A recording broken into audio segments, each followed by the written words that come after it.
During my recent trip to Cambodia, I saw a lovely sight.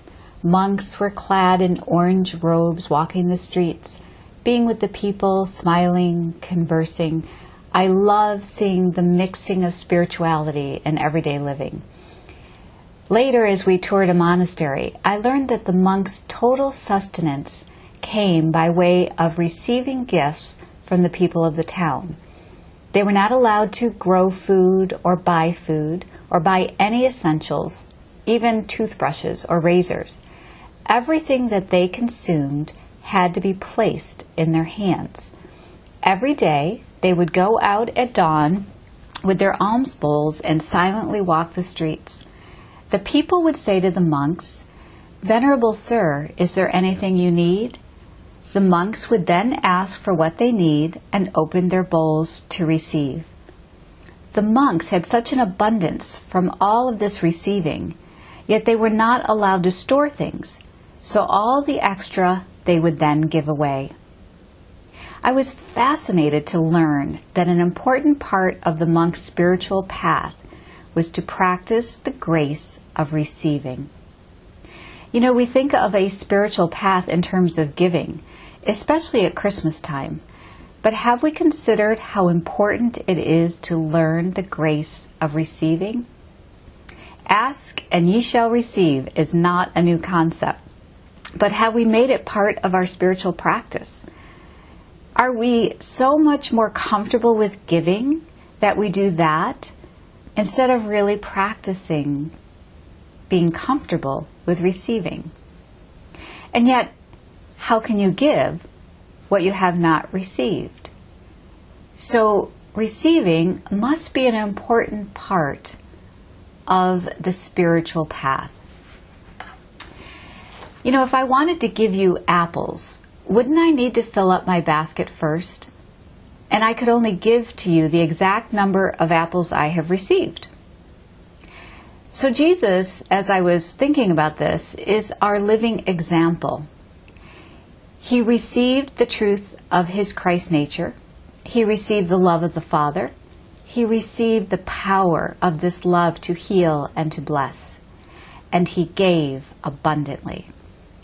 But receiving is not an easy thing for us to do. Even the monks had trouble with this. I read about one monk's temptation to say to the person who was asking, "No thanks, I don't really need anything." And when he said this, it felt like he was shutting a door to the exchange of spiritual love.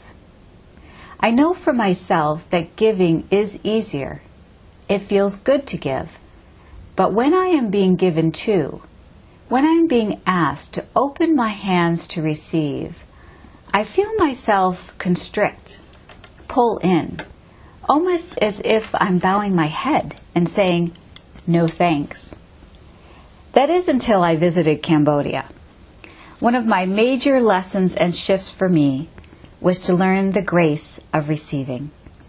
I was placed in a strange land where I did not know the language, couldn't access money, didn't understand the rules, or should I say lack thereof. For instance, no traffic lights or even rules about driving on one side of the road. I didn't even know how to cross the street. Being in a complete unknown, I had nothing to give. All I could do was receive. At first, I found myself saying no thanks to all of my daughter's offerings.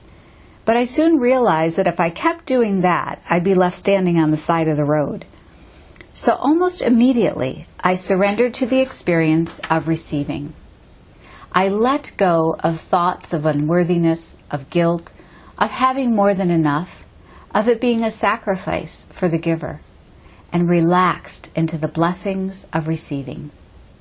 Each time I opened my hands to receive what was being offered to me, I felt the spiritual energy of love being transferred back and forth. I learned that opening my hands to receive can be a conduit to experiencing love. And isn't this what a spiritual path is for? To heal the sense of separation from love? This is what everyone wants for Christmas, the experience of absolute, pure, unconditional love. Let's see if this is true. Take a moment and bring to mind something that is troubling you this Christmas.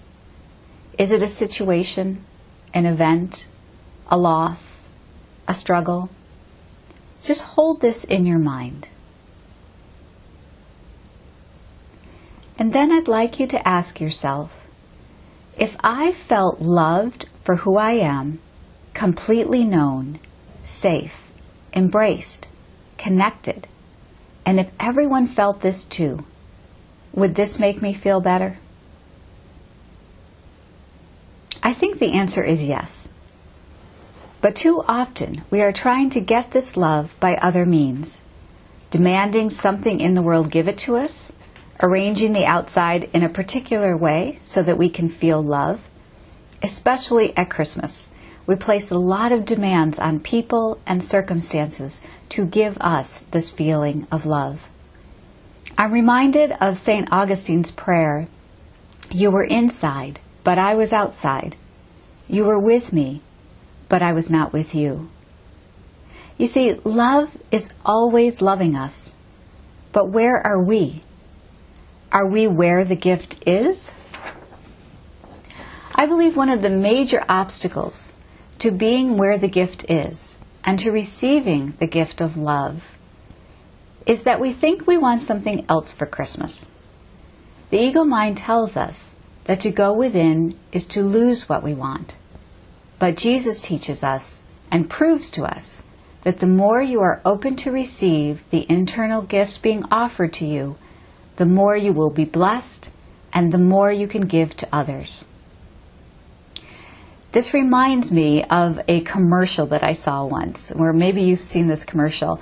There's a woman driving to yoga, and she's yelling at all the drivers on the road. She's angry and annoyed. And then the next scene is after yoga. She's driving along, and she's smiling and waving to all her fellow drivers. So I'd like to give you another example of this in my own life, how going within to receive the gifts of love and peace changes your experience in the world. A few years back, I was practicing a mantra on a particular day, and the mantra was from workbook Introduction to Part 2, and it went like this. Instead of words, I need but feel your love. Instead of prayers, I need but call your name. Instead of judging, I need but be still and let all things be healed. And I was saying this repeatedly throughout the day. So I was driving down the street, and this mantra was playing in my mind. And so I have to admit, though, I was going a little bit over the speed limit, when suddenly, out of nowhere, came a huge herd of ducks. It was at least 10 feet deep and 6 feet wide. All at once, ducks deciding to cross the road in front of me. In my rearview mirror, I saw a red truck with a huge plow on the front following at close range. But then a beautiful thing happened. It was as if a loving energy infused every aspect of the scene and moved it all with perfect synchronicity. A dance of moving ducks, a moving car, a moving truck, so that not one thing got touched. When the dance ended, the ducks were on the left side of my car, the plow truck up ahead on the right side, and me perfectly positioned in between. As the mantra was playing in my mind, I experienced a state of peace, without one moment of concern, and without one moment of doing anything. This love energy just moved all around and through everything. So then I glanced at my fellow driver, who had a look of utter surprise, and I smiled and waved to him, and then I drove off. So feeling the love of God within is this powerful. What pain is there that love cannot heal? What loss is there that love cannot fill? What problem is there that love cannot solve? But just like the monks, we need to practice the grace of receiving. What if we dedicated Christmas to this practice? to see how much love we can open to let go of anything that interferes with this love, such as judgment, guilt, hate, demands, stories about ourselves or others? Or can we even let go of spiritual theology? Let's leave it all and ask to feel the love of God within and open our hands to receive. And so, to practice this, I would like to lead us in a guided meditation that will allow us to go within and to encourage and support our connection with this internal love. And when we do that, trust me, miracles will happen. So before we will go into this guided meditation, I'd like to read a lesson number 189 segment, because I think it captures so much of what we are being asked to do on a spiritual path, both for ourselves and for others. To feel the love of God within you is to see the world anew, shining in innocence, alive with hope, and blessed with perfect charity and love. Who could feel fear in such a world as this?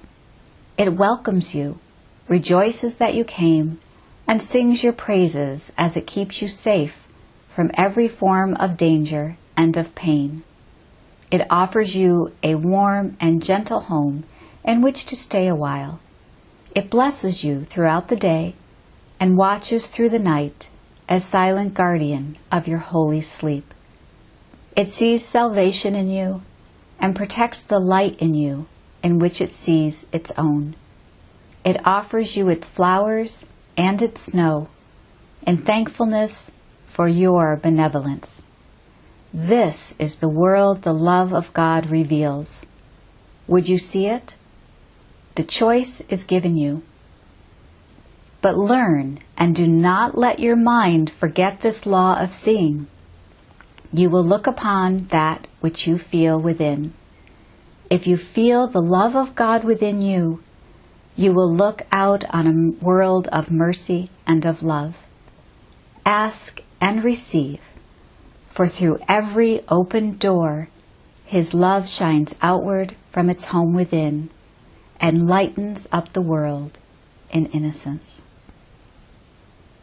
And so I think it's very clear from this passage in A Course in Miracles that it's asking us to search for that inner light, that inner love, and to let go of anything that is interfering with this, so that we might claim the gifts of Christmas this season and bless the world.